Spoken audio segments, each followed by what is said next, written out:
नमस्कार, मैं अम्बी वर्मा और आप देख रहे हैं हिमाचल आज तक। तो चलिए नजर डालते हैं आज की ताजा खबरों पर।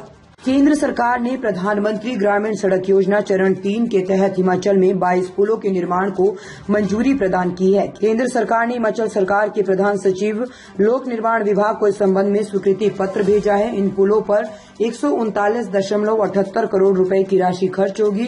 केंद्र सरकार 106.53 जबकि प्रदेश सरकार 33.25 करोड़ रुपए खर्च करेगी। जिला ऊना में सबसे ज्यादा 11 पुल मंजूर हुए हैं।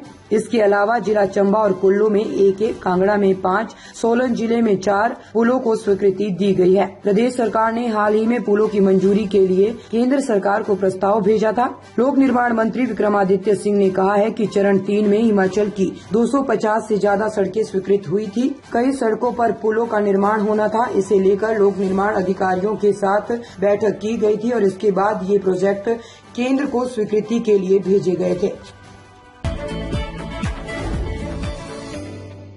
हिमाचल प्रदेश में चुनावी साल में बिजली महंगी नहीं हुई है। वित्तीय वर्ष 2024-25 के लिए बीते साल की दरें ही लागू रहेगी। शुक्रवार को राज्य विद्युत नियामक आयोग की ओर से 75 पैसे से 1 रुपए तक प्रति यूनिट बढ़ाई कई दरों का राज्य सरकार अतिरिक्त सब्सिडी देकर खर्चा उठाएगी। घरेलू उपभोक्ताओं को प्रति माह 125 यूनिट तक निःशुल्क बिजली सप्लाई नए वित्त वर्ष में भी जारी रहेगी। नए उद्योग लगाने और इकाइयों का विस्तार करने वालों को ऊर्जा शुल्क में पहले की तरह ही आगामी 3 साल के लिए 15% की छूट भी दी जाएगी। घरेलू उपभोक्ताओं को प्रति माह 125 यूनिट तक निःशुल्क बिजली सप्लाई नए वित्त वर्ष में भी जारी रहेगी। नए उद्योग लगाने और इकाइयों का विस्तार करने वालों को ऊर्जा शुल्क में पहले की तरह ही आगामी 3 साल के लिए 15% की छूट भी दी जाएगी। आयोग ने सभी श्रेणी के उपभोक्ताओं से लिए जाने वाले फिक्स और डिमांड शुल्क में भी कोई बढ़ोतरी नहीं की है।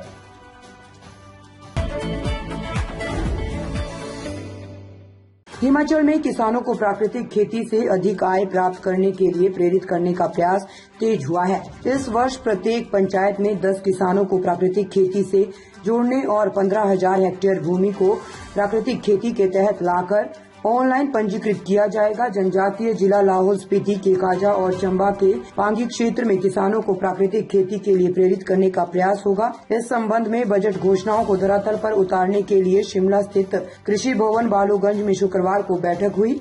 इसमें प्राकृतिक खेती खुशहाल किसान योजना के राज्य परियोजना निदेशक हेमिस नेगी ने अधिकारियों को बजट घोषणाओं को धरातल पर उतारने की तैयारियों और आगामी वित्त वर्ष की कार्य योजना 31 मार्च से पहले तैयार कर भेजने का निर्देश दिया गया। काजा और पांगी में उगने वाले फल, सब्जियों और अनाजों का विपणन के लिए भी उचित प्रबंध किए जाएंगे।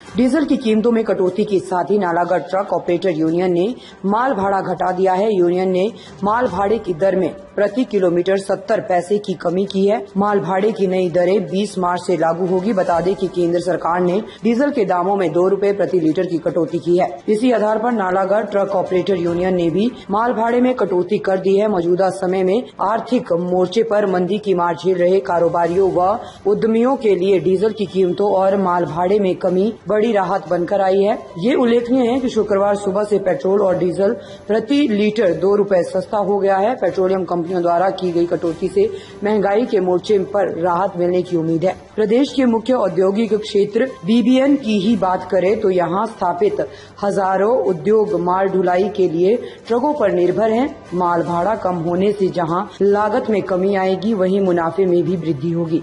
12,000 से ज्यादा ट्रकों का दारोमदार संभाले ट्रक ऑपरेटर यूनियन नालागढ़ प्रदेश के सबसे बड़े औद्योगिक क्षेत्र बीबीएन में स्थापित करीब 3,000 उद्योगों के माल ढुलाई का अहम जरिया है। वर्तमान में बीबीएन की कंपनियां भारत के अधिकतर राज्यों में तैयार उत्पाद को भेज रही है। उद्योग से देश भर में उत्पादों को पहुंचाने व कच्चे माल को लाने का सड़क परिवहन ही मुख्य जरिया है।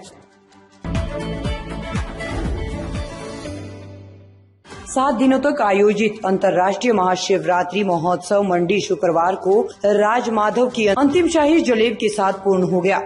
मंडी जिला के सराज, दरंग, सदर, बलह और अन्य क्षेत्रों से आए 300 से अधिक देवी देवता भी छोटी काशी से अपने धाम लौट गए। ये देवी देवता इतने दिनों तक मंडी जिला प्रशासन और छोटी काशी की जनता के मेहमान बने रहे। देवी देवताओं के संग आए हजारों श्रद्धालु भी वापस चले गए। इस बार अंतर्राष्ट्रीय शिवरात्रि महोत्सव में पिछले कई वर्षों के मुकाबले रिकॉर्ड भीड़ उमड़ी। पहली शाही जलेब के बाद दूसरी शाही जलेब में भी हजारों लोगों ने शिरकत की थी, जबकि अंतिम जलेब में इस बार भीड़ ने रिकॉर्ड तोड़ दिए। वर्षों बाद अंतिम शाही जलेब में ये नजारा देखने को मिला। बाबा भूतनाथ के प्रांगण चौटे में स्वर्ग सा नजारा बना रहा और हजारों लोगों ने देवी देवताओं के दर्शन किए। देवी देवता आपस में मिलने के बाद वापस अपने अपने गांव लौट आए। इस बार शिवरात्रि महोत्सव में पहली बार 216 पंजीकृत देवी देवताओं में 200 देवी देवताओं ने शिरकत की। उधर अंतिम शाही जलेब में प्रदेश के राज्यपाल शिव प्रताप शुक्ल ने शिरकत की। उनके साथ नेता प्रतिपक्ष जयराम ठाकुर, सदर विधायक अनिल शर्मा और धर्मपुर के विधायक चंद्रशेखर भी उपस्थित रहे। राज्यपाल ने अन्य अतिथियों संग खुली जीप में सवार होकर लोगों का अभिनंदन स्वीकार किया। इससे पहले उन्होंने राजदेवता माधुराय और बाबा भूतनाथ के मंदिर में पूजा अर्चना की।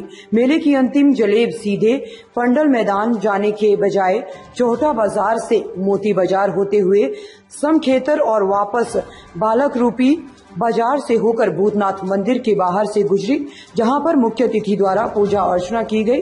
राज्यपाल शिव प्रताप शुक्ल ने कहा कि हिमाचल प्रदेश के मेले और त्योहार अपने तरीके से अद्वितीय हैं और राज्य की समृद्धि सांस्कृतिक विरासत का जश्न मनाने का माध्यम है। उन्होंने कहा कि इन त्योहारों के दौरान देखे गए परंपरा के समृद्ध रंगों को भावी पीढ़ी के लिए संरक्षित किया जाना चाहिए, क्योंकि वे एक महान राज्य और राष्ट्र के रूप में हमारी पहचान की पुष्टि करते हैं। हिमाचल की खबरों को देखने के लिए जुड़े रहे हिमाचल आज तक के साथ।